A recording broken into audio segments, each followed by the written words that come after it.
ભરૂચ જિલ્લા traffic police દ્વારા special drive શરૂ, હેલ્મેટ નહીં પહેરનાર વાહન ચાલકો સામે દંડની કાર્યવાહી।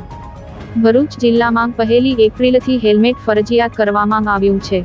પોલીસ દ્વારા હેલ્મેટ ન પહેરનાર વાહન ચાલકો પાસેથી 500 રૂપિયાનો દંડ વસૂલવામાં આવી રહ્યો છે। ગુજરાત હાઈકોર્ટના આદેશ બાદ રાજ્યના પોલીસ વડાએ તમામ સરકારી કચેરીઓમાં હેલ્મેટ ફરજિયાત કર્યું હતું। હવે ભરૂચ શહેર અને જિલ્લામાં ટ્રાફિક પોલીસે સ્પેશિયલ હેલ્મેટ ડ્રાઈવ શરૂ કરી છે। ભરૂચ અને અંકલેશ્વર શહેરમાં સામાન્ય લોકો માટે હેલ્મેટ ફરજિયાત કરાયું છે। આજરોજ ઝાડેશ્વર ચોકડી નજીક જિલ્લા ટ્રાફિક પીઆઈ BL મહેરિયા અને ડેનિશ ક્રિશ્ચયન સહિતના કર્મચારીઓએ ચેકિંગ કર્યું હતું।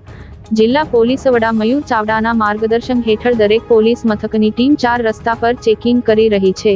મહિલાઓ સહિત તમામ 2 વ્હીલર ચાલકો પાસેથી દંડ વસૂલવામાં આવી રહ્યો છે। પોલીસ દ્વારા 1 અઠવાડિયા સુધી આ ડ્રાઈવ ચલાવવામાં આવશે। ગ્રામ્ય અને શહેરી વિસ્તારમાં કડક ચેકિંગ કરવામાં આવનાર છે।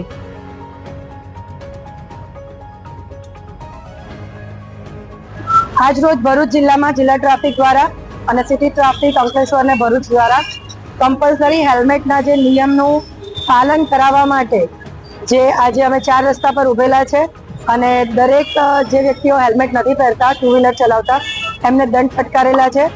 આ અભિયાન ચાલુ જ રહેશે। તમામ જનતાને રિક્વેસ્ટ છે કે 2 વ્હીલર ચલાવતા હેલ્મેટ પહેરો અને પોતાની સેફટીનું ધ્યાન રાખો। જય હિન્દ।